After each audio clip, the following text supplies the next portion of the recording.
up everything. Thank you. All right. Welcome, everybody. My name is Judy Mark. I'm the president of Disability Voices United. I'm also the parent of a 23-year-old son with autism who entered the self-determination program on Tuesday of this week. So we are— Yippee, yippee, yippee. We are, and Harvey and Connie's son also entered last week. So we are very excited. Lorna, I fully expect you to have been singing the interpretation of what I just said. And okay. Dancing. So we today are talking about how to make the case for unmet need.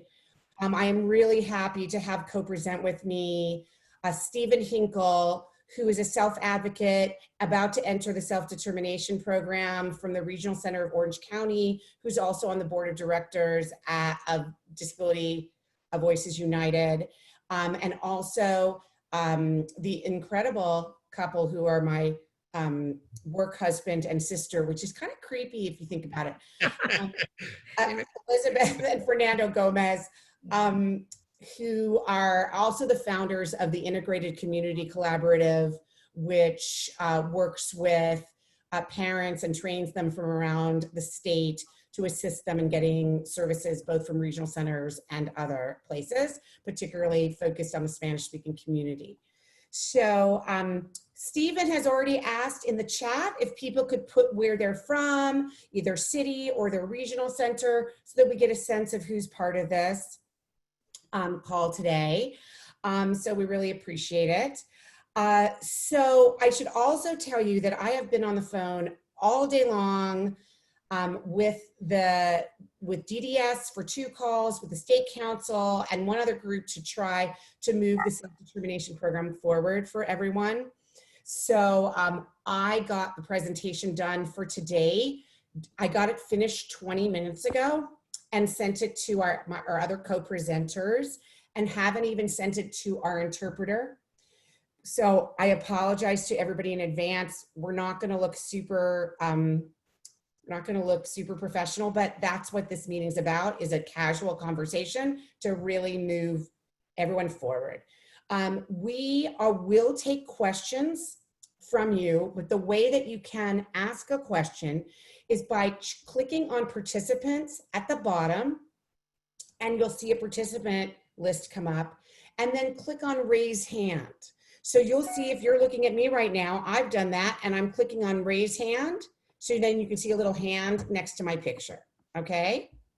And so what that does for, I think I'm not the host right now, so will somebody raise their hand? Okay, yeah, I can see when hands are raised, so I can call on you. Perfect. All right. So lower your hands now, or that was a good practice. Lower your hands now, and we will get started, because we will do this presentation for a half hour. People can absolutely interrupt with questions if they're burning. Likely that that one of us will be answering your question in the presentation at some point. We are also going to take Q&A for the second half hour on anything you want. It doesn't have to be on making a case for unmet need. It can be on any issue related to the self-determination program. Ways for you to ask your question is either not only to raise your hand, but you can also put the question in the chat. The problem with the chat is that it's constantly moving, so it's hard to keep track on exactly how to do this. How to find the questions. Okay. You can also scroll up in the chat if needed. Right, exactly. All right, so I'm going to share my screen. Could the host, Ed, could you give me the power to do that, please? 1 second.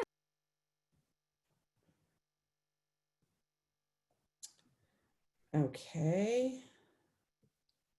You should be able to do that now, Judy. Got it. All right. So today we are talking about making the case for unmet need and developing the individual budget.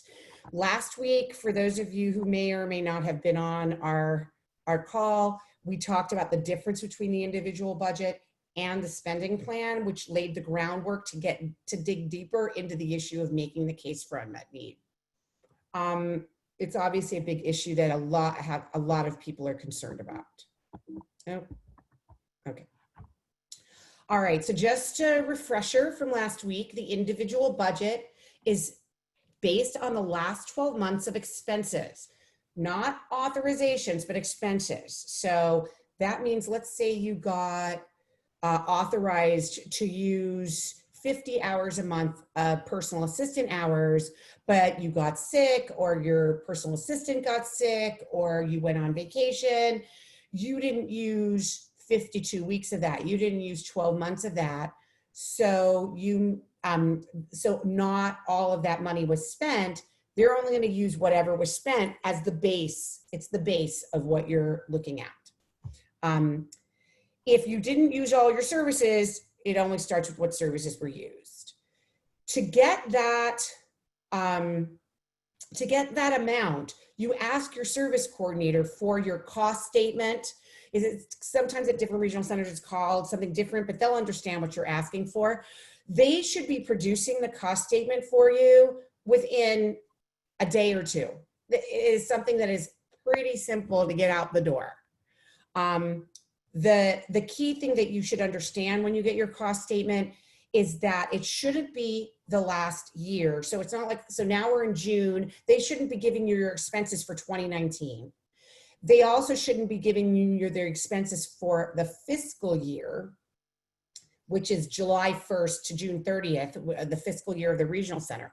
They should be giving you, usually it'll end in the last full month. So it should end with May 31st.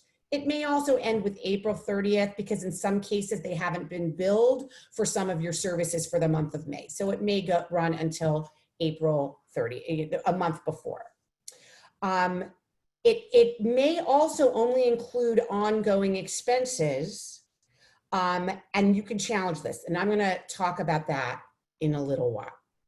So I want to give the chance, I just want to say to Stephen, to Elizabeth, and to Fernando, if there's anything you want to chime in on, please do. I'm only seeing the screen and not seeing your faces, so you'll just have to chime in. I'll chime in here. Okay. One of the things is you really have to examine and see how much the cost numbers are for your services by looking at the rates, looking at the hours, figuring that out, the equivalent, and what that adds up to at the current rate. So that's a great point, because sometimes the cost statements look very confusing. They say all kinds of weird things like units and other things. Some regional centers are actually trying to make the cost statement look easier to try. It's much easier. I just got a message that some hands are raised. Is this something, I'm going to actually just wait a little bit to get questions out there, because this is just our first slide. So probably your question will get answered in the next few slides. Okay. All right. So there's two major ways to change the individual budget amount. The first is the change in circumstances, which is very straightforward. How the participant's life has changed so that they need more services to meet their goals. And it's only the services that are in the traditional system. I mean, I'm going to say this over and over again. You're only entitled to change your budget for services that are in the traditional system. So changes, what are change in circumstances? So leaving school, losing a job, getting sick, moving into your own place. These are things that would change, even in the traditional system, the level of services you're having. COVID-19 is another example of a change in circumstances. We're hearing that some regional centers have provided an increase in respite or other kinds of services during the time, or some of them are even calling them COVID services, but they're not allowing self-determination participants to add that to the budget. I am calling on DDS to explain to regional centers that this is right now a long-term change in circumstances. And when the circumstances change back, like when we get a vaccine or something along those lines, who knows when that's going to happen, then they might lower your budget at that time, because that would be a change in circumstances that lowers the budget. The change can go up or down, okay, with circumstances. So for example, when my son was young, he had a lot of challenges and we had an intense amount of services. He's doing really well now. So his services have been reduced because there's a change in the circumstances for him. All right, so, but we're going to spend our time not talking about change in circumstances, but unmet needs. So what are unmet needs? They are that your needs were not being met in the traditional regional center system. There's a lot of examples of this. For example, you were given the authorization to get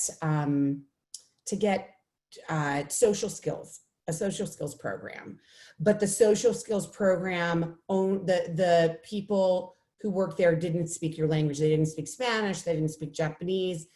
And so you really needed a different kind of program, and there was nothing that was appropriate for you.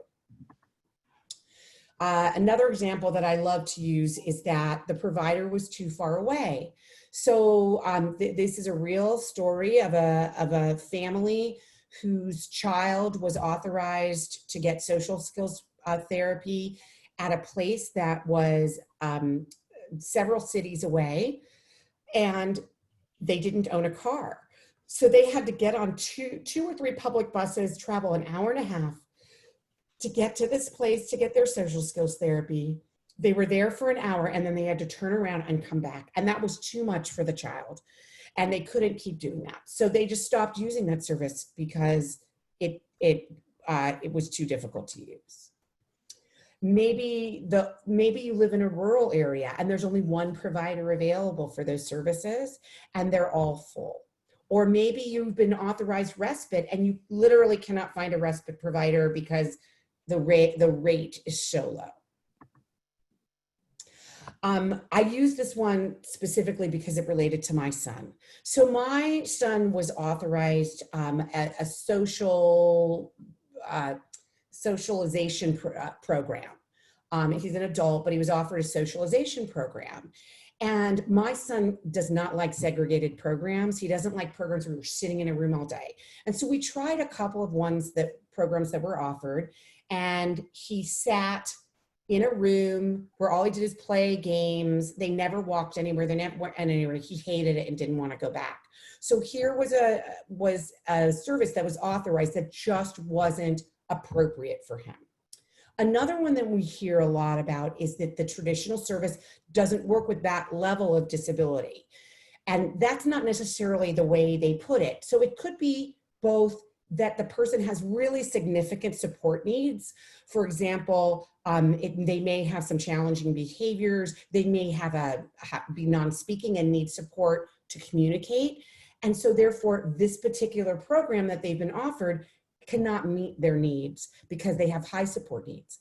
The same thing can be said for people with different or lower support needs or different kinds of support needs. Stephen Hinkle is going to talk about his challenges in getting his needs met. He's a PhD student at Chapman University, and he hasn't been getting services for years because the services they've been offered are for people with a different level of disability. We also have seen that you may have very specific hours needs, like you may need Sunday mornings or weeknights, and you can't find a provider to provide services during that time. And remember that you can only look for services in the traditional system. So I'm going to stop here and I'm going to ask Stephen and Fernando and Elizabeth. I have a lot more slides on unmet needs, but if you wanted to add anything at this time. Yeah, Judy, Fernando here. So a couple quick things, and these are parallel dynamics that I think as we all are trying to absorb all this really useful information that we have to keep in mind. And one is, of course, nobody knows our child better than we do as parents. Nobody knows you better than you know yourself if you're a self-advocate in the system. So you know where the connector points are when it comes to specifically unmet needs. we're a system, and the regional center, actually, this is a system of checks and balances, policies and procedures. And it's designed to create an infrastructure so that this humongous, like a freeway is available so everything can go as fast as possible to connect. But I think that what we need to do is take a step back, really think out of the box, especially under circumstances like what we're experiencing today, COVID-19 and other elements that have impacted our community, disparities to name one, and others. Think out of the box and look at what is our unmet needs. And I can tell you right now, what we're not seeing in these bullet points is what I'm calling the menu of services. As a parent, how do I know that my child has an unmet need other than what I already gather based on what's available for him? And that is to go in and understand what are all the services, the full menu that the regional center offers based on their, list of things, because Oscar Antonio's 13 years old, and he's in transition in every aspect, because he'll, from a 13-year-old migrating to 14 to 15, and there are differences that have evolved during that course of time that will come and impact these unmet needs. So these are dynamics that I think, as you're drilling down and explaining to us, that we keep in mind, and maybe we can have some time to talk about other specifics, but I know are important when it comes to coming up with that magic figure. Yeah, thank you. That was great. Okay, so here's like a key way that you can make the case. So as Fernando was talking about, it's like, what are those services that no one's told you about? Well, I need you to know that regional centers are required by the Land-Terman Act to tell you what services are available. 1 in 4 people have a disability. So if everybody can mute themselves, please. So we need to be asking. That's Howard. Howard, can you mute yourself, please? Or Ed, can you just mute everybody and then I'll unmute myself? Thank you. So there are clear ways. I mean, I saw that Katie Hornberger is on this call, and she can tell you, because this is something that DRC fought for, is that every regional center and DDS are required to provide the list of services that are that they offer to people, to any kind of consumer. And so I can, if people want, I can show you on any regional center's website where you would find that. Sadly, they put it in places where they hide it sometimes, but we can help you figure it out. It's also available on the DDS website, but you should know that what's available on the DDS website is the totality of all services that exist, but each regional center has their own service policies. And so, for example, my regional center, West Side, it offers social skills therapy, but Harbor Regional Center, I think, or certainly some other regional centers, do not offer social skills therapy. So each regional center has their way that they talk about services, and you should be asking, I would like a complete list of services. Sorry, I forgot about that. So these may be services that didn't work for you in the past, but that you're still entitled to. So that's where that case for unmet need is. And I'm going to have actually Stephen speak after this slide to talk about which services did not work for him in the past, but he was still able to get into his budget. They also may be services you didn't get enough of. For example, you may only been getting 5 hours a month of respite, but you know that what your needs are much more significant. And you're going to have to make that case. You're going to have to show, here are all the times that my child needs respite because I am working, or I am helping my other child, or I'm making dinner, or I'm exhausted. And 7 hours a month is just not doing it. And by the way, that same case, and Elizabeth will say this, needs to be made even if you're not in self-determination. You have to make the case of why these services are appropriate for someone with your needs as well. But you can talk about how in the traditional system they haven't been working, and that's why. So for example, you can't make the case that I haven't been getting employment supports when you're not even entitled to employment supports. You may be, 10 years old and therefore you're not eligible for employment supports. So they have to be services that are appropriate for someone of your age or your disability or your needs. And there are different services depending on your disability. Okay, so I'm gonna ask Stephen if he wants to, actually, you know what I'm gonna do? I'm gonna wait. I'm gonna get through this because I wanna show your spending plan, Stephen. I wanna share, your individual budget, and then you can talk this. So I'm gonna go through the next one. So often it's not. And So Howard is still unmuted.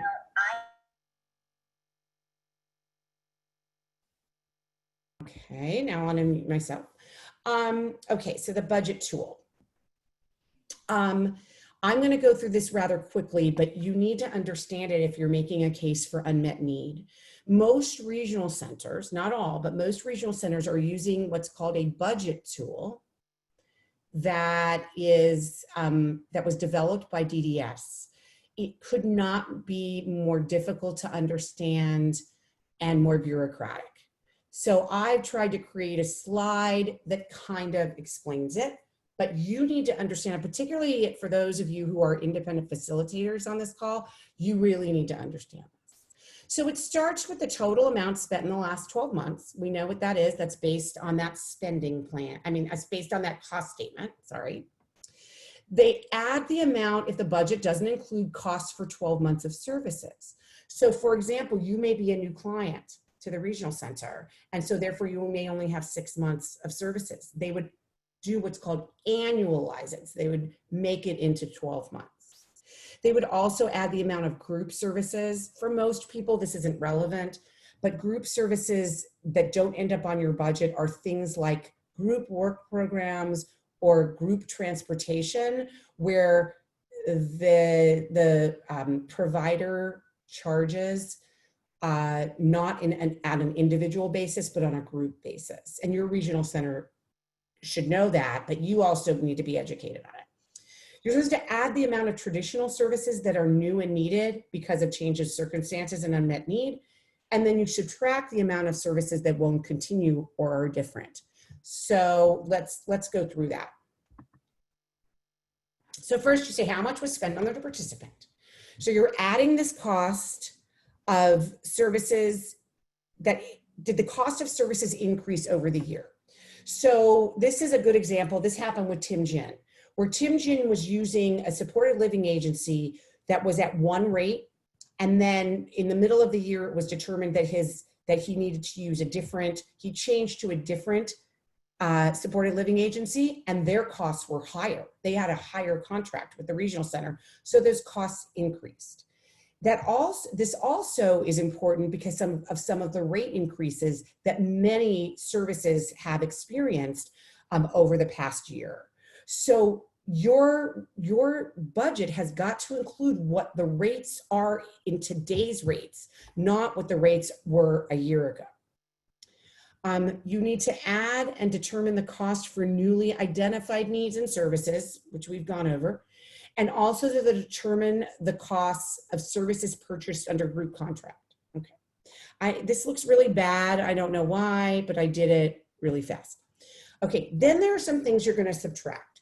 You're going to subtract those services that are no longer going to be used. So what are those like? So let's say you were getting, you were living in a group home, okay?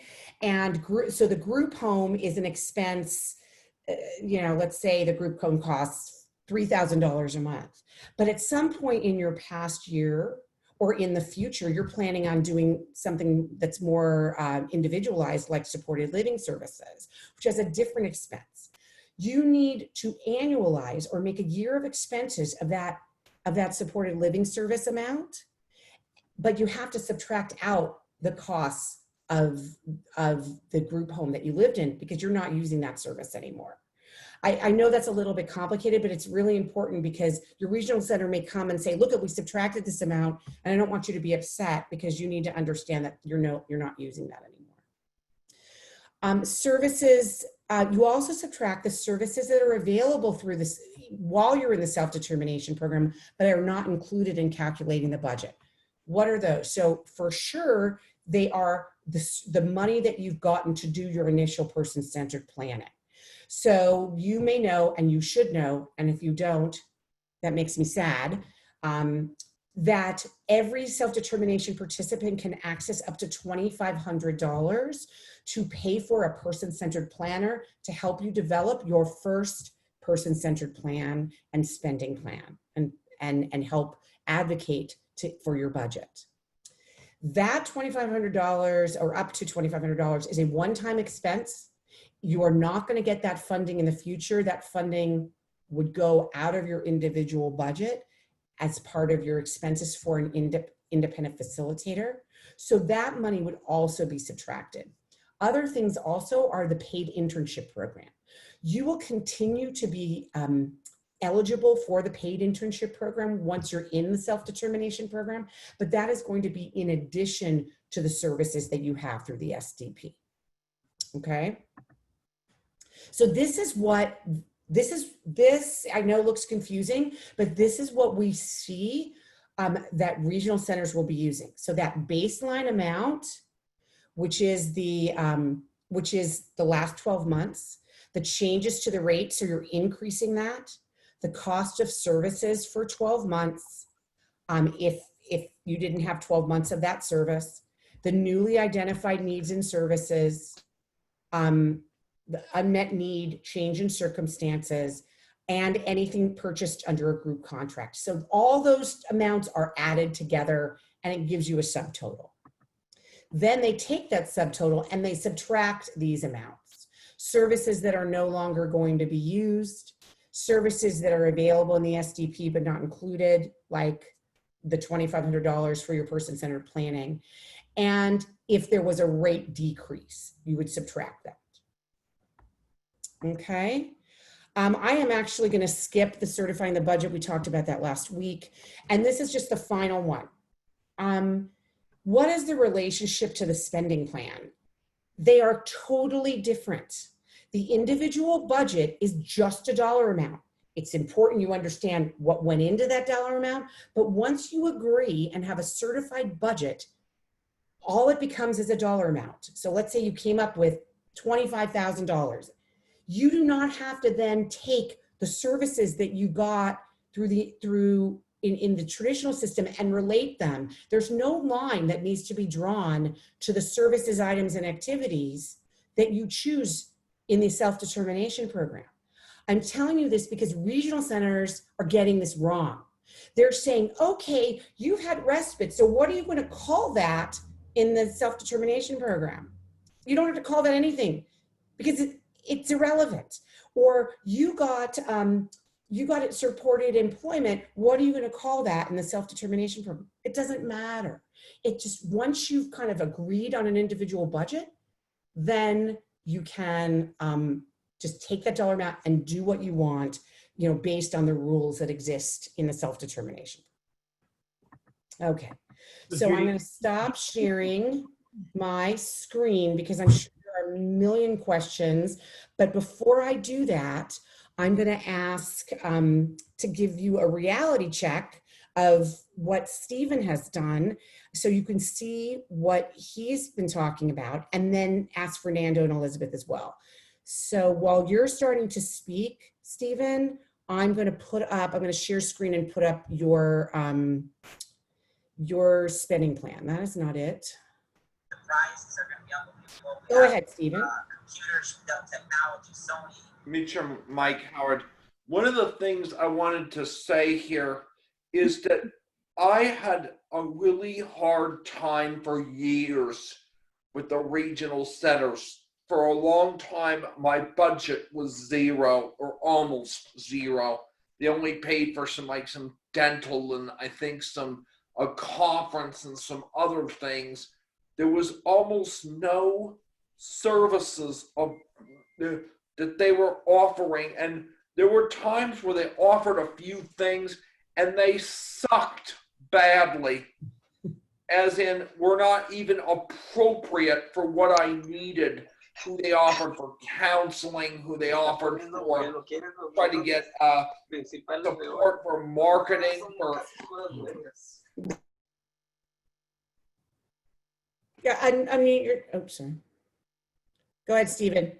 yeah, and what happened was that I originally was in San Diego and now moved up to Orange County when I got my scholarship to Chapman. But when we do the regional center system, Follow us online. You need to mute yourself. We can hear you. Thank you. and one of the things I think is really telling is after a person-centered plan with Sally Burton Hoyle, I came up with services that I need, and then we went into the regional center of Orange County and to a meeting of how they determine in the traditional system. Are you okay, Judy? Yeah, I found it. I was just annoyed. Then we went into that meeting, and then it was kind of confusing, but we had to figure out what this would equate to under the traditional system for eligibility. And then it was all these codes and categories. It's so important that people understand the services they offer, the categories of services, There we go. things like that, to really understand what you can get from this. And they allocated me, and what they claim it is, which is not going to be anything like what's in there, but that's what they're eligible are. These are the eligible categories that they did for, which is things like individual or family training and adult development center and ILS and behavior analyst and things. But what I really needed, and that's what it equated to, which is kind of a little confusing, but that's how it works. But I needed supports for my life. I needed supports for counseling. I needed some therapy because of the COVID-19 crisis. I needed some thing of relationship development in the dating world. I need some marketing so I can make a living by presenting, even though some may be virtual at first through this crisis, but eventually I do hope to go back on the conference circuit live in the future. So we need a marketing so that's what it is, but it turns into like employment, and they call Right. it Taylor Day, and they call this ABA social skills, but in reality, Right, but you don't need to relate it to what you want to do with it. It's just, he had to look at the traditional system, and we'd already done the research. We'd gone on the Regional Center of Orange County website, looked to see the kinds of services they provide. And then we went to a budget meeting before they had produced, like many of you are just sitting there and you're saying, I'm waiting 6 months to get my budget from the regional center. Stop waiting, do it yourself. Go on, find out what services your regional center offers and figure out what services you should have been eligible for. That's what we did with Stephen. We made the case that he should have been getting tailored day services all along because he's been a student and he hasn't been getting that. He should have been getting, some sort of behavior help, but he hasn't been getting that all along. So we came up with these, told them what we wanted. They came back to us within a couple of weeks and said, yes, we're willing to offer you this. And we agreed to it. So my budget went from 0 up to almost 22,000, and it really is. And then after that, you can spend it through your FMS how you want to. But it really is important to understand the the categories of services under traditional, because that's what they're going to use for your budget allocation. Is it's a cost neutral program. Yeah. So it's going to seem, I just want to give some advice here. It's going to seem a bit confusing.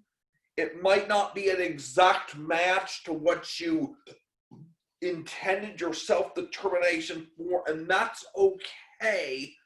But you realize you need to be prepared for going through the traditional system and seeing what's there. And that's where it's complicated to know what things can fall into what categories. And that's where I use the term aliasing in the talk from the last night, is because that's where I think it would be very helpful for everybody to have search for that on their website and educate them, and to really help determine, try to get as much money as you can that you need for your programs. And then of course you're going to have to pay your FMS a little bit, but then after that, once you get approved, then you can go out and start searching your own vendors through a marketplace. That's right. And so we're going to get to that another week. So I want to give Elizabeth and Fernando a chance to sort of talk about what you've been seeing. I just have a quick comment, and then I know Elizabeth has several points she wants to share. But I wanted to come back to one of your first slides, Judy, when you were talking about the base of the budget.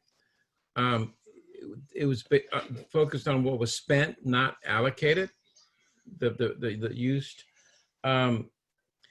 So in circumstances where individuals did not use that approved budget because of not having access to the service, and not necessarily a fault of theirs, at what point do you bring that back into the equation as an unmet need based on access and assure that it becomes part of the bottom line?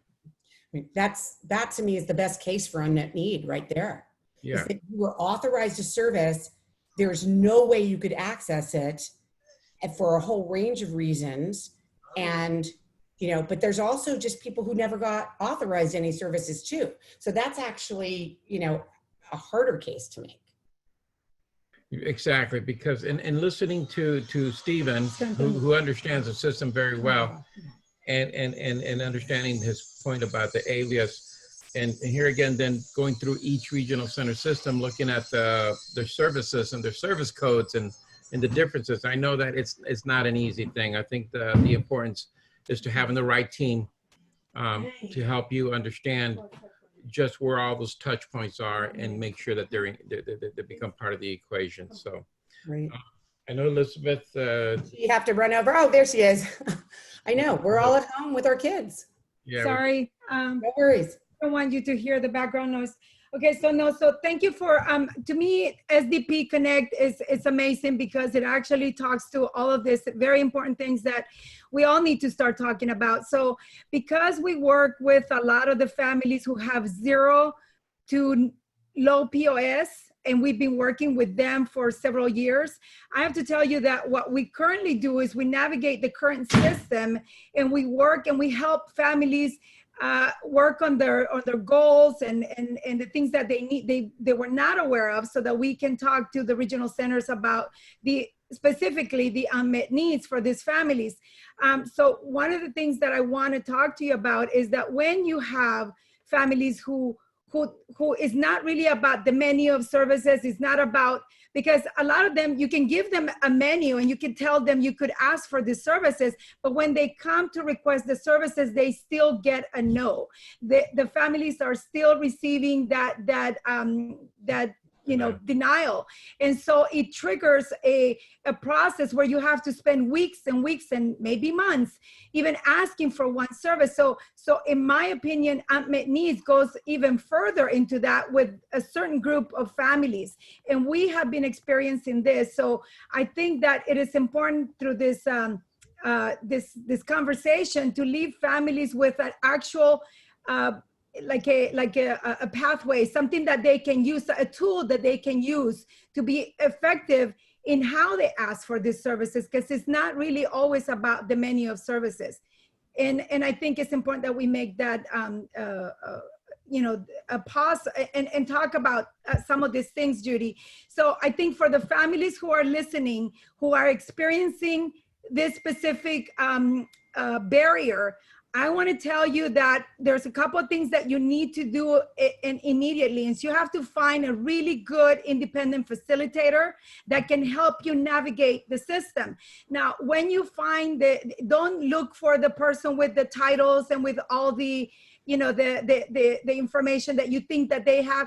Find the person that really knows the client and really connects with the family. And that usually becomes the best person to help you navigate the system. And also another thing that you have to know is that everything is already out there. There's a lot that's already been put together. We just need to bring it and access the information and put it together with this new self-determination program.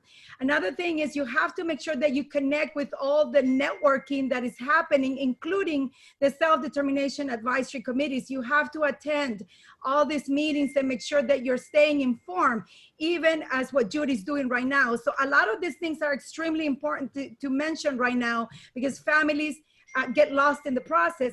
And also remember that as you go through all the process and all the help that you get, you also have the IPP team who should be connecting and helping you navigate as well. And then lastly, you do have the right to appeal any denials and anything that did not go your way. So let's not be afraid and make sure that we follow the process and appeal if we need to. Thank you, Elizabeth. I forgot to make all of those points. So that was excellent. Please, you have the right to appeal. Okay, so we're supposed to end at 6. We can go a little bit later because we started a little bit later, but I'm going to start taking questions. You can ask questions about what we just presented, or you can ask any question that you want. I'm going to start with the hands that are up.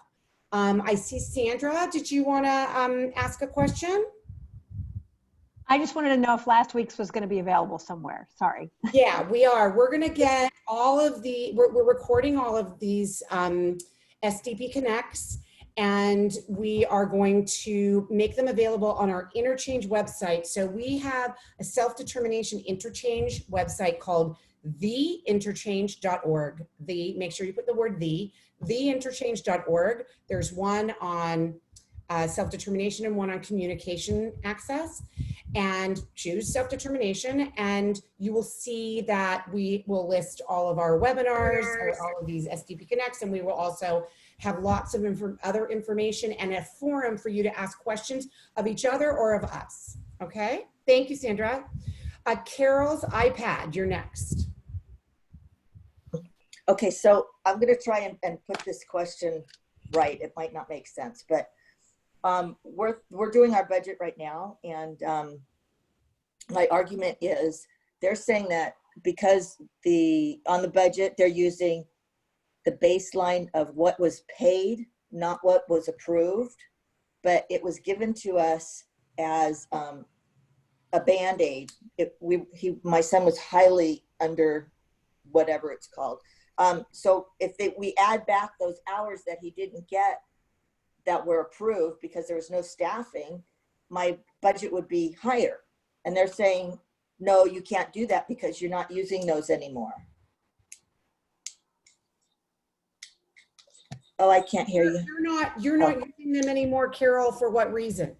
Well, they gave us, instead of a day program or SLS, which he should have had, they just gave us respite. Oh, okay, right. So you do kind of need to be future focused as opposed to past focused when you develop. Right. And so if this is a service that you're no longer needing, no, I don't. Remove from the budget. Right. So if that's how we did it, though. Say that's how we did it, but they're saying that the approved amount, the extra hours that that should be added back in if you were to keep the service, you can't add them back in because we're not using that anymore and we're deducting it. But if you do it on the budget tool, it would give me extra money on my budget the way that I. Right.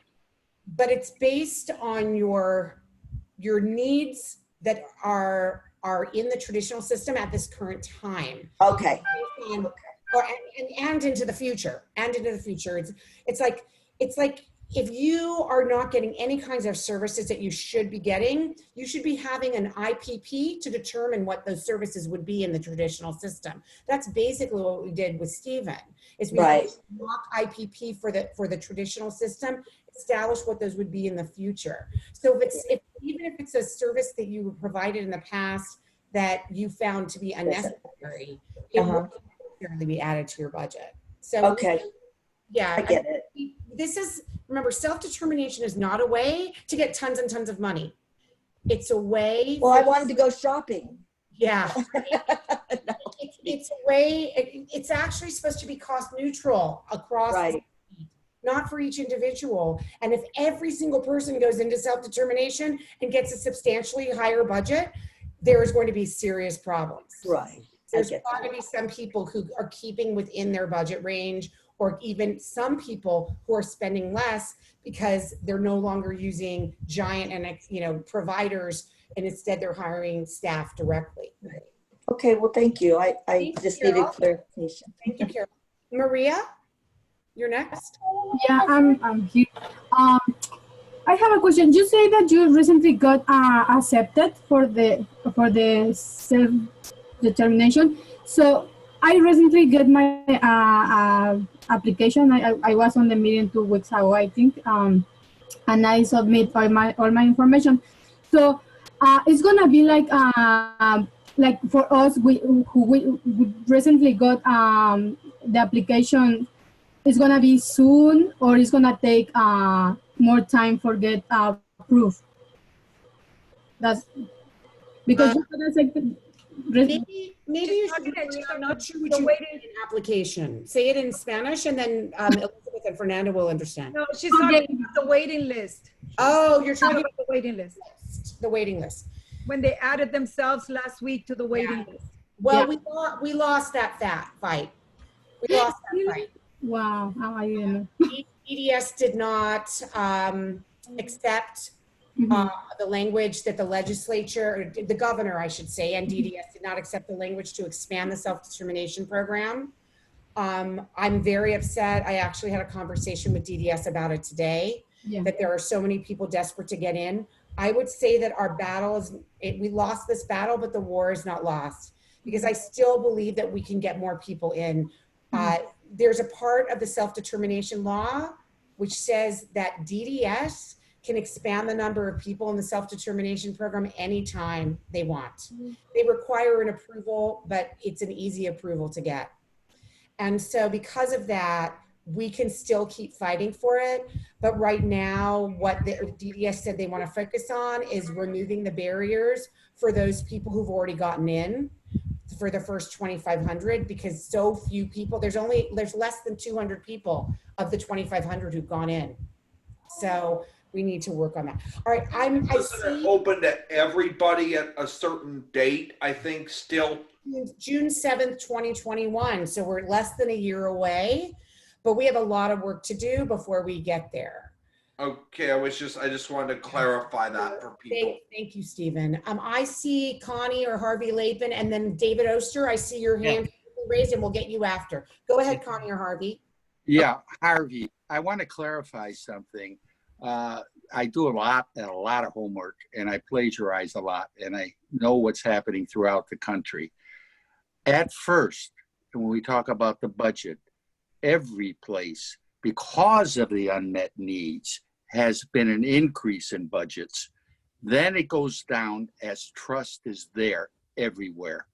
The other thing, for a point of information, is I don't know why, but physicians, when they give you a recommendation that what your kid needs, kind of trumps a lot of stuff. And to this day, I don't know why, but it trumps a lot of stuff.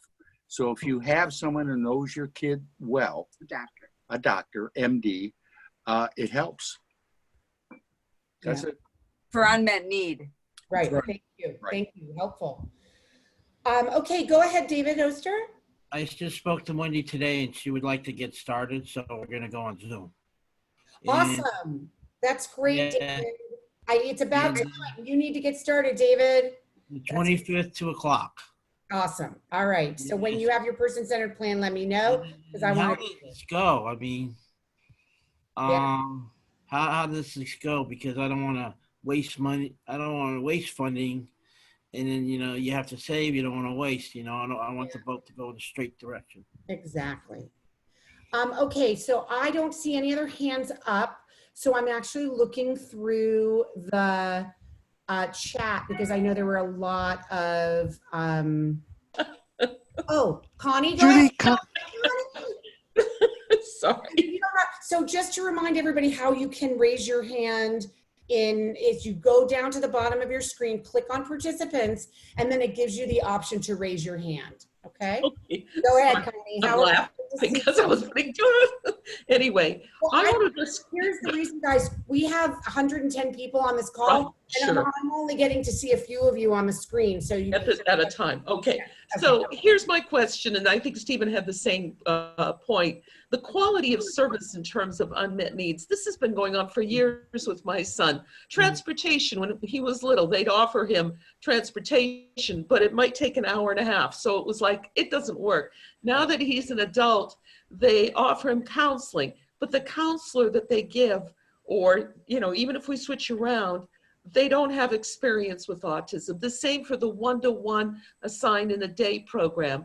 The skills and the lack of training have not worked. We've switched numerous day programs, and this has to do, I think, partly with salary that they offer these people, partly very limited training.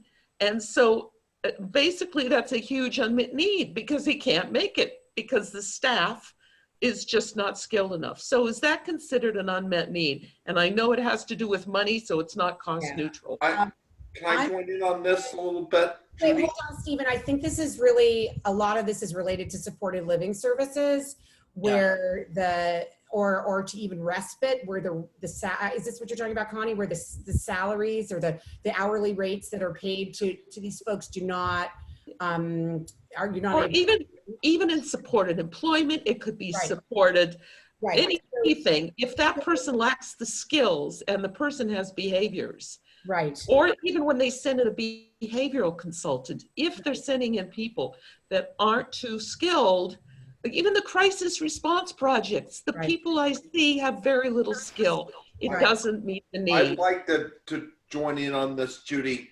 Okay, go ahead, Stephen. First of all, you are making an extremely valid point, Connie. The problem is that, yes, they will probably use the rate that they use in the regional center system money-wise, but it might be an unmet need if you get that service in the traditional.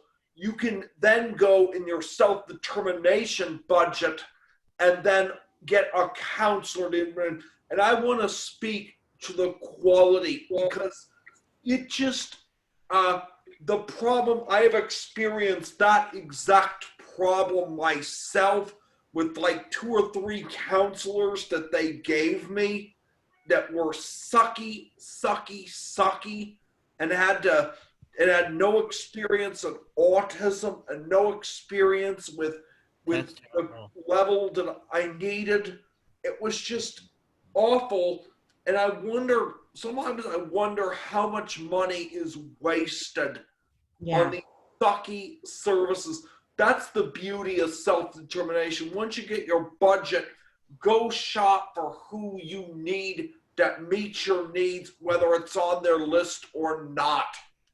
So to add to that, I think that some self-determination participants have been able to successfully make the case that either generic resources like IHSS are not working for them, and that that they shouldn't have to access to IHSS or a limited amount of IHSS.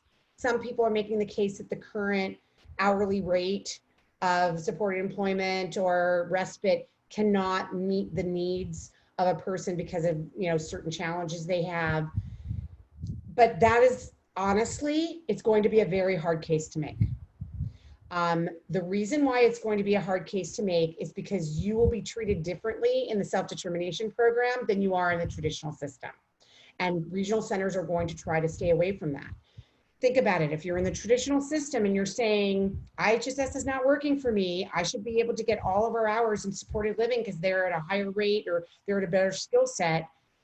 You're not allowed to do that. You have to continue to access the generic resources.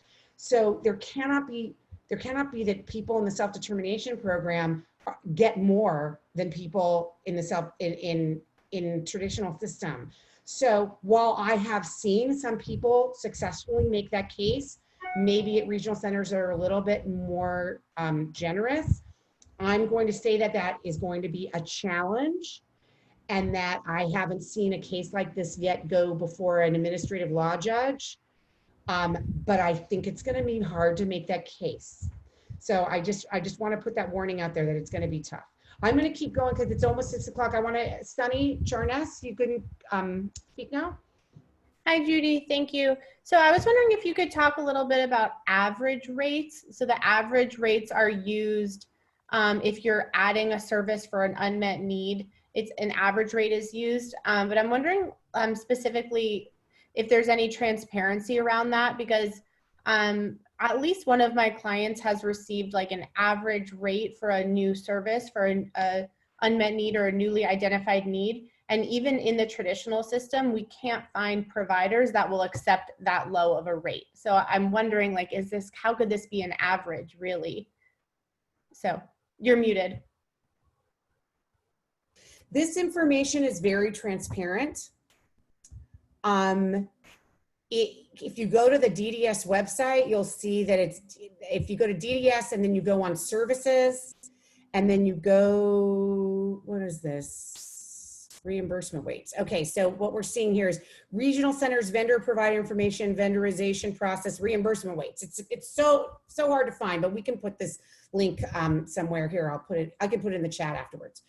So you'll see here that I'm just on the internet right in here, is that you can see what the average rates are for all of these kinds of services. So let's say you want to see what respite agencies make. So you click on that and you'll see that in-home respite, the average rate is for one-to-one respite is $22.32 an hour, is the lower limit. The upper limit is $30.85 an hour. The temporary payment rate is $26.73. So you better be getting the service within that rate. Now, each regional center does have a rate, and you're not entitled to the upper limit if people in the traditional system are not getting the upper limit. The upper limit, I'm going to guess, are often where a specific provider has gotten a good deal from the regional center. It's also maybe in higher cost areas like, parts of LA, parts of San Francisco, the Bay Area. So, I mean, you can also look at, if you go to work activity and supported employment program rates. So you can see that there are day rates. If it's small vendors, they're a higher rate. Large vendors where they have 100 and one or more consumers, it's $33.28 per consumer per day. So you may not be eligible for these services, or not eligible. So you may be eligible, but you've never been able to access these services. This information on what rates are completely public information. Here's a whole bunch of others. Oh, these are kinds of services that are usual and customary. Okay, so just wanted to let everybody know, and I can put that in the chat. I can put that link in the chat. Christina Conarella. Yeah, hi Judy, thank you. I just have a question. I'm bummed that they're not opening up to SDP earlier in July, but there are a lot of openings. I know we're at North Los Angeles Regional Center and people have dropped out. Is there any way we could ask DDS to at least take people off the waiting list to fill those spots so some more people could join? Yeah, so what you should know is that when DDS did they had 900 people drop out from the first round, 900 out of 2,500.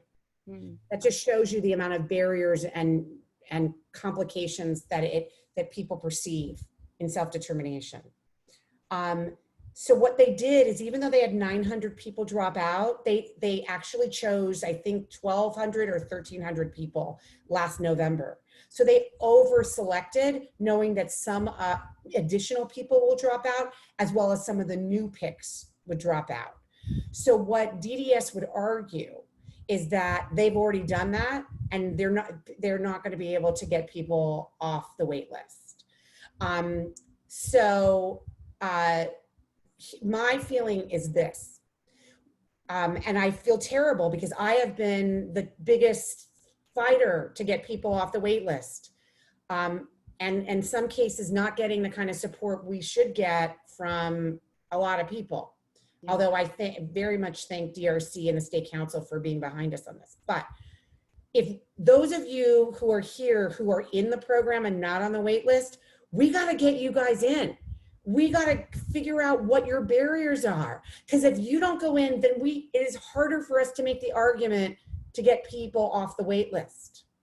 So if all of a sudden in the next month or two, everybody joins in and there's this giant demand, I can go to DDS and say, see, we did it. We fought and we got everybody in, and now let's get more people in.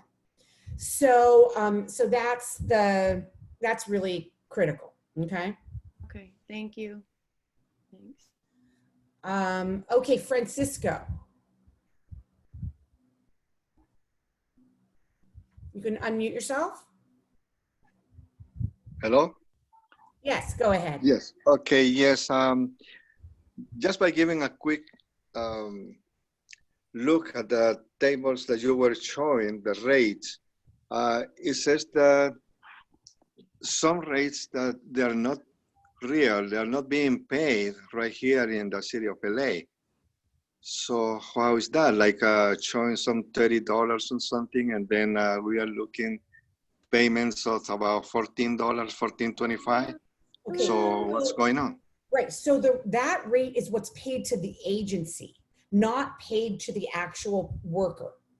So the agency takes money for taxes, takes money for liability insurance, for workers' comp, for their administrative costs to pay their workers. And so that is why there's an additional fee. So, so going back to here, I'll share my screen again, but that's an excellent question that people don't always understand. So going back to the rates for respite. So, so respite is, you'll see $22.32 an hour as the low rate. That's probably in an area where the minimum wage is $12 an hour.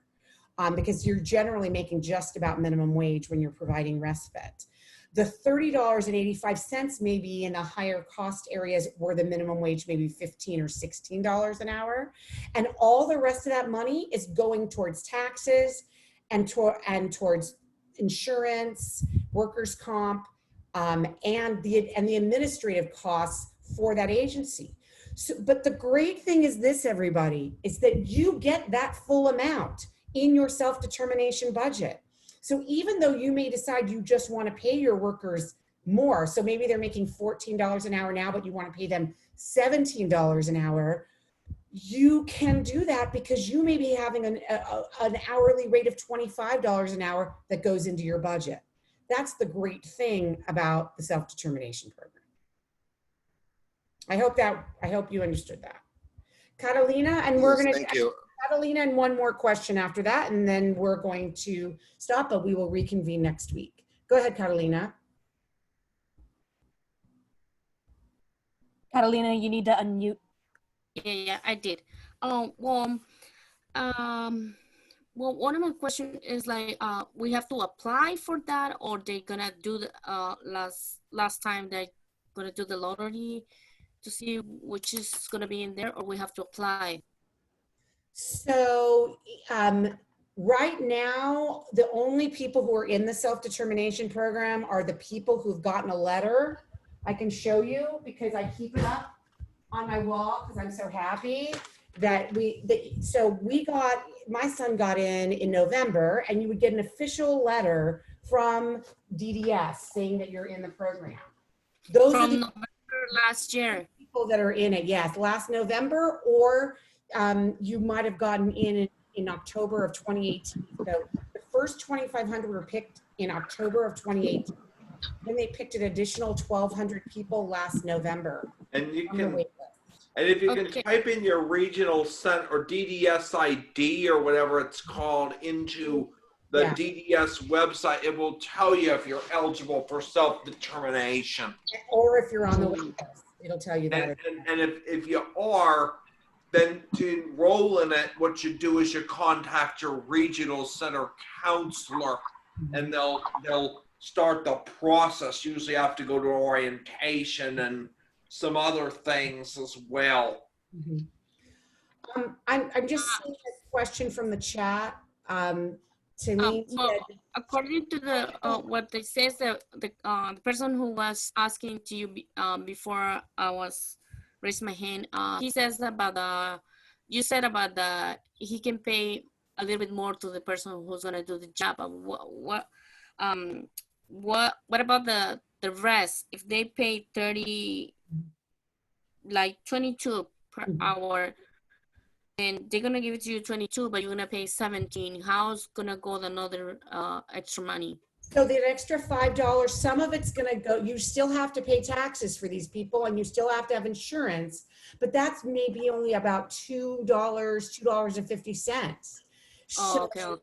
Then you have an extra $2.50 per hour that you can spend on anything else. You can spend on joining a gym. You can spend it on taking a karate class. You can spend it on swimming lessons or on music lessons or an art class. I get it. If I would like to be how are they gonna call to the persons who assist them? Do you have any programs, or do you know where's any programs to register to do the job? To do that, you say it in Spanish and then we can get it interpreted. Okay.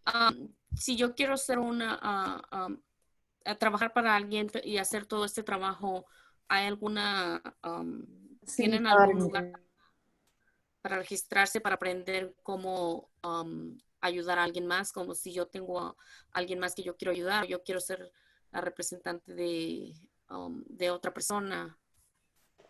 Y se refiere a representante. Okay. Yeah. Para hacer el trabajo que va a ser la persona de en la self-determination. So it's what she wants to know is how she can register, to help. If she wants to be somebody that helps people with self-determination, how can she do that? Creo que ella quiere hacer planes centralizados, ¿no? Mm-hmm. So you can be an independent facilitator, which is helping people move through the self-determination program. And we've trained a lot of those folks. We're going to continue to train people to be independent facilitators. If you want to get hired as a service provider for people in self-determination, yes.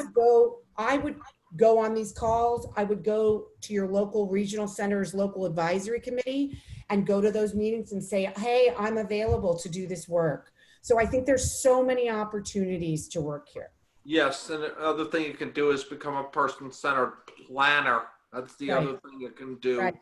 Exactly. And there's just a lot of stuff you can do. You can advocate out parents. There's a lot of things you can do here. Right. So, all right. So I'm going to take the last question. So Talene asked, said that she asked for funding in March for a laptop for your son, so your son can access the outside world. I do not have an answer. Is that through the self-determination program you asked for the laptop? Okay, so, I'm not gonna really talk about what the traditional system, the traditional system has the flexibility because of COVID to provide you services and items like a laptop, to at least loan you a laptop during COVID-19. That would not be something they would normally do in the traditional system, is give you a laptop. However, you can take the funding that you receive and go into self-determination and buy yourself a laptop. And I agree with you. I was just making the point that they're dragging their feet on all decisions when it comes to spending money. Well, I would definitely get in touch with, if you know, DDS is here to help us. And if you're having problems, you should be contacting DDS. I also wondered if the laptop would qualify in another category, like if you're going to use it for employment or if you're going to use it for assistive technology and communication. It might be an independent living item. There's maybe some ways to look at that, and it might also qualify as assistive technology. There's some things like that. It depends on the primary use, I think. Stephen, I agree, and it is under assistive technology for him to be able to access his therapy. Mm-hmm. Yeah, it's outrageous. We call it, Connie Lapin calls it denial by delay. Pathetic, but it's so true. Yeah. I apologize. I see so many questions here in the chat. It's a little bit easier to just have you all ask it. You also, if people will just take a moment before we end this. I could stay on for a few more minutes and answer some questions if you want. People are getting a chance. I just, although somebody would have to translate if they're in Spanish. Right. Well, that's one of the reasons we have to end, is because we will lose our wonderful interpreter. But everybody should take a moment to look through the chat. There's people offering recreational therapy. There's people offering person-centered planning services. And if these are the things that you need, you know, please go through them. We don't endorse any particular service provider, but this is the best way for you to understand how things work, how to meet people and find independent facilitators, is to go to meetings like this. And I would encourage everyone to research the provider and see how good they are, so you don't end up with the same problem that Connie talked about. You to look at on your own, you can research them. That's the beauty of self-determination, is you can research who you want and for things and pick who you want. And ultimately, it's about the person with disability and their life and who they think will be what's best for them. And provider A for one person might not be the best, and the other person might be better with provider B. So it really is up to them to research that, and that's the benefit of this, because you can weed out the people that you don't like or haven't worked for you. Right. Okay, Judy, I also. Go ahead. Okay, so I also want to say and leave this for all the people that could not get their questions answered, even though I'm willing to stay as well with Stephen, but I know that Judy may have to leave. So I just want to let you know that there's a lot of parent support connections that are going on, that are answering a lot of these questions as well. So again, I'd like to just, you know, give the invitation to make sure that you reach out, because there are a lot of community support groups that are also helping provide a lot of this information, especially if your questions were not answered, because obviously we only had limited time. Thank you, everybody. I just want to make it clear, it's not so much that we don't want to go on, it's that we're doing this every single week. I do this as a volunteer, Stephen's a volunteer, Fernando and Elizabeth are volunteers to do this. And so I'm trying to limit the huge amount of hours that we're spending on this. I promise you we'll be back next week to answer more questions.